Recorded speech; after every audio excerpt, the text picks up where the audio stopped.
¿Qué tal, jóvenes? El día de hoy vamos a estudiar el movimiento vertical de caída libre. Pero antes de ver este tema necesitamos conocer dos conceptos. El primero es el de caída libre de los cuerpos, que fue desarrollado por Galileo Galilei y nos menciona lo siguiente: todos los cuerpos caen bajo la influencia de una aceleración constante en el vacío. ¿Esto qué quiere decir? Para poder entender ello, veamos la siguiente experiencia. Vamos a trabajar con dos cuerpos, una hoja Bond y una esfera de acero. Con respecto al piso, estos dos cuerpos se encuentran a la misma altura. Ambos cuerpos lo vamos a soltar. La pregunta sería, ¿cuál de estos dos impactaría primero con la superficie? Tú me dirás, profesor, ya por experiencia tú, que la que impacta primero es la esfera de acero. Y evidentemente, jóvenes, eso es lo que ocurre. Primero en impactar es la esfera de acero. Un detalle muy importante, si te fijas, durante la caída de la hoja Bond, esta empieza a zigzaguear, no se mueve de derecha a izquierda hasta impactar con la superficie. Ahora, el tiempo que le toma a la esfera de acero será menor, porque es la primera en impactar, que para el tiempo de la hoja Bond. Podemos llamar el tiempo de impacto. Entonces, esos dos tiempos de impacto para la hoja Bond y la esfera de acero serán diferentes, y lo mismo va a ocurrir con su rapidez de impacto. Con respecto a lo señalado por Galileo, de que todos los cuerpos caen con una aceleración constante, si esto fuese correcto, nuestros dos cuerpos tendrían que llegar a impactar al mismo tiempo y con la misma rapidez. ¿Y por qué no se da esto en nuestra realidad? Bueno, eso es, jóvenes, porque hay un factor que influye en el movimiento de los cuerpos. Ese factor es el aire. El aire influye más en la hoja Bond que en la esfera de acero. Lo podemos apreciar debido al movimiento que tiene la hoja Bond durante su caída, ¿no? Vemos cómo zigzaguea de derecha a izquierda. Ese es porque el aire se opone al movimiento de la hoja Bond. Y eso no podemos apreciar en la esfera de acero, ¿no? No hay un movimiento de derecha a izquierda hasta llegar a impactar, sino que cae totalmente vertical. Eso quiere decir que el aire se opone más al movimiento que tiene la hoja Bond que la esfera de acero. Pero si nosotros pudiéramos quitar el aire, estaríamos apreciando este fenómeno de que los dos cuerpos llegarían a impactar al mismo tiempo. Esa ausencia de aire, Galileo la denominó como vacío. Y es en el vacío donde se da este fenómeno, de que todos los cuerpos caen con una aceleración constante, y esa aceleración es la misma para los cuerpos. El segundo concepto es el de aceleración de la gravedad terrestre. Es una aceleración con la cual los cuerpos son atraídos hacia la superficie terrestre. Te habrás dado cuenta que cuando saltas tu rapidez empieza a disminuir, luego te detienes y empiezas a caer. Y durante la caída tu rapidez empieza a aumentar. Eso quiere decir que está variando tu rapidez, producto de quién, de una aceleración. Y esa aceleración es producida por la atracción básicamente de la Tierra hacia los cuerpos. Esa aceleración, jóvenes, lo vamos a representar por una letra G minúscula, la aceleración de la gravedad terrestre. Y tiene un valor, claro que sí, el valor promedio de esta aceleración es de 9,81 metros por segundo al cuadrado. Unimos estos dos conceptos de caída libre de los cuerpos y aceleración de la gravedad terrestre para que finalmente podamos estudiar el movimiento vertical de caída libre. ¿Quiénes presentan este movimiento? Todos los cuerpos que únicamente son influenciados por la aceleración de la gravedad terrestre. Es decir, estos cuerpos se van a mover únicamente por la aceleración de la gravedad terrestre, despreciando o quitando o haciendo un lado la resistencia del aire, a la cual Galileo denominó como vacío. En nuestro, llamémosle, planeta Tierra, tenemos aquí un árbol de manzana, este cae cuando madura, su trayectoria es vertical, rectilínea. Eso es lo que nosotros podemos apreciar. Pero cuando una hoja en otoño, ¿no? En época de otoño, caen de los árboles, de las ramas de los árboles, su trayectoria no es vertical rectilínea, sino que empieza a moverse de derecha a izquierda, ya su trayectoria ya no es rectilínea. ¿Y por qué ocurre esto, no? Porque hay una diferencia entre estas dos trayectorias, tanto para la manzana como para la hoja. Eso es porque hay aire, ¿no? El aire influye más en el movimiento de la hoja que en el movimiento de la manzana. Pero si pudiéramos quitar este aire, apreciaríamos trayectorias rectilíneas para ambos cuerpos. En esta siguiente imagen tenemos, miren, dos cuerpos, una naranja y una pluma. Estos dos se encuentran en un vacío, no hay aire. ¿Y qué es lo que ocurre? Fíjate que impactan al mismo tiempo y con la misma rapidez. Eso es porque se encuentran en el vacío. ¿Producto de quién se da este movimiento? Debido a la atracción de la Tierra sobre estos cuerpos, ¿no? Ellos van a caer debido a la aceleración de la gravedad terrestre. ¿Conocemos cuánto vale su valor? Vamos a trabajar con un valor entero, el más próximo es el de 10 metros por segundo al cuadrado. Y sabemos qué significa o qué información nos da la aceleración, cualquier valor de aceleración. En este caso, 10 metros por segundo al cuadrado, jóvenes, quiere decir que por cada segundo que pase, la rapidez del cuerpo va a variar en 10. En este caso, si un cuerpo se encuentra en caída, va a aumentar. Ejemplo, miren, tenemos una esferita con una rapidez de 0 metros por segundo, es decir, va a empezar a moverse. Lo soltamos, se desplaza la esferita, producto de quién? De la aceleración de la gravedad terrestre.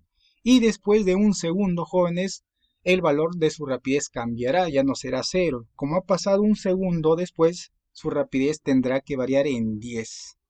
¿Ok? Ahí está. Esa sería su nueva rapidez.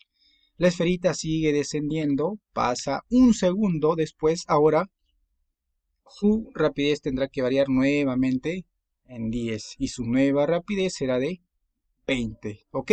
Por cada segundo que pase, su rapidez va a aumentar en 10 metros por segundo. ¿Y qué ocurre si pasan 2 segundos? Bueno, ya es el doble de tiempo, tendrá que variar en el doble, ¿no? Ya no va a ser en 10, sino va a variar en 20. Por lo tanto, su nueva rapidez será 40 metros por segundo. Seguimos así durante la caída analizando de la esferita. 3 segundos después tendrá que variar en 30 y su nueva rapidez será de 70 metros por segundo. ¿Y qué ocurre? Tú dirás, ¿no? ¿Qué ocurre cuando un cuerpo se encuentra en subida? Jóvenes, lo que va a suceder es todo lo contrario.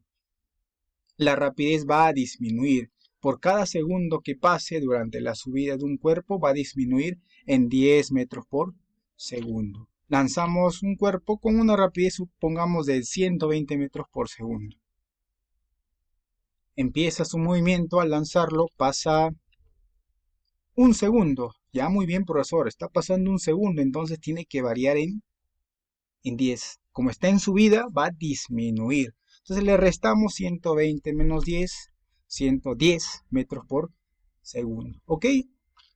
Seguimos analizando durante su subida. Ahora, durante 2 segundos, tendrá que variar ahora en 20. Entonces le restamos 20 y su nueva rapidez será de 90. Seguimos ahora para 3 segundos. Varía su rapidez en 30. Le restamos 30 a 90 y será su nueva rapidez 60 metros por segundo. Y va a llegar un momento que esa esferita se va a detener, es decir, va a tener una rapidez igual a 0. Desde ese momento, jóvenes, ¿cuánto tiempo tendrá que pasar para que tenga ese valor de 0? 6 segundos. Jóvenes, en ese momento que la esferita presente una rapidez de 0 metros por segundo, decimos que ha alcanzado su altura máxima, es decir, ya no puede seguir moviéndose más hacia arriba.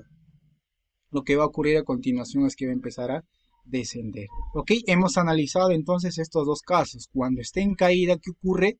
La rapidez aumenta. Por cada segundo va a aumentar en 10 metros por segundo su rapidez. Y cuando aumenta la rapidez decimos que este es un movimiento acelerado. Y en subida, cuando está en ascenso un cuerpo, su rapidez va a disminuir. A este movimiento se le conoce como desacelerado. Veamos algunas consideraciones, un par de consideraciones en este tipo de movimiento. Miren, vamos a lanzar un cuerpo con una rapidez de 90 metros por segundo. Ahí está, fíjate, después de un segundo disminuye en 10 su rapidez, ahora será 80. Sigue subiendo, pasan 2 segundos, su rapidez varía ahora en 20, ¿no? Ahora será 60 metros por segundo. Seguimos analizando, sigue subiendo la esferita. Pasan 3 segundos, varía en 30, su nueva rapidez será la siguiente, 30 metros por segundo. Bien, va a llegar un momento que esa esferita tendrá un valor en su rapidez de 0. ¿Cuánto tiempo tiene que pasar? Aquí en este caso serían 3 segundos, ¿no? Para que se consuma toda esa rapidez. Decimos en ese momento que alcanzó su altura máxima, luego va a empezar a descender.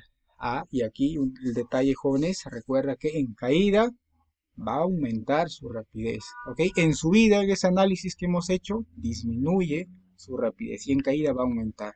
Pasan 3 segundos, aumenta su rapidez en 30. Sigue descendiendo, han pasado 3 segundos, va a variar en 30, pero le vamos a aumentar esos 30. Seguimos analizando, pasan 2 segundos, su nueva rapidez será de 80. Por último, finalmente, un segundo después, su rapidez será de 90 metros por segundo. Fíjate aquí, jóvenes, la siguiente consideración. Tú te puedes dar cuenta, ¿no? Viendo ahí la imagen, profesor. Yo veo que la rapidez que tiene cuando sale la esferita es la misma en valor a la rapidez cuando impacta con la superficie, ¿no? O ese nivel que yo le he graficado, así es. Esa sería la primera consideración. De forma general decimos, jóvenes, lo siguiente. Tenemos una esferita que sube, tiene una rapidez de subida, le vamos a llamar, alcanza su altura máxima y en ese momento el valor de su rapidez vale 0. Le habrá tomado un tiempo, a ese tiempo en alcanzar su altura máxima le llamamos tiempo de subida. Luego empieza a descender, ¿no? Desciende y cuando impacta, jóvenes, tendrá su rapidez de bajada. Esas dos tienen el mismo valor. Esa es la primera consideración. Y la segunda consideración es con respecto al tiempo. Fíjate, el tiempo de subida cuando alcanza su altura máxima. ¿Cuánto vale? Vale 9 segundos, ¿no? Si lo puedes apreciar. Y el tiempo de bajada, suma 3 más 3 más 2 más 1, también son 9 segundos.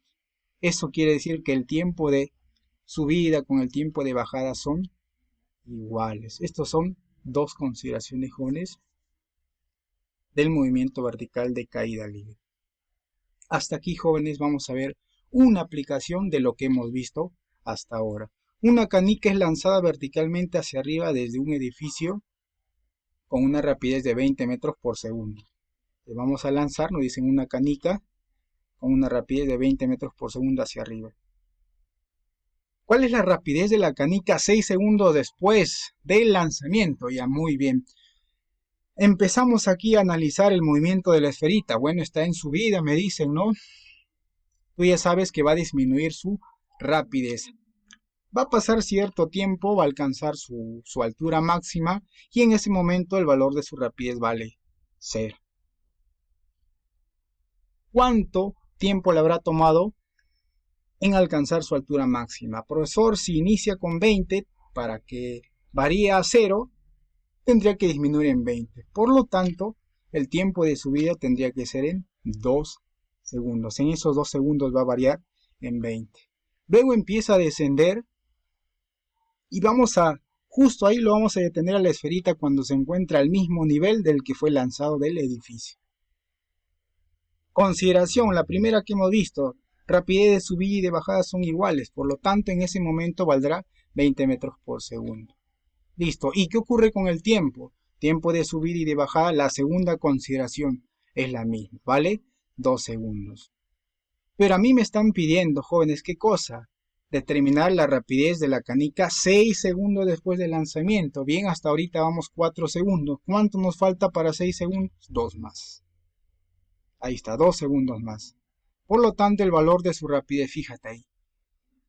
Si tiene un valor de 20 metros por segundo, 2 segundos después, ahora está en caída, recuerda que en caída aumenta su rapidez. Varía en 20, le agregamos esos 20 y su nueva rapidez será de 40 metros por segundo.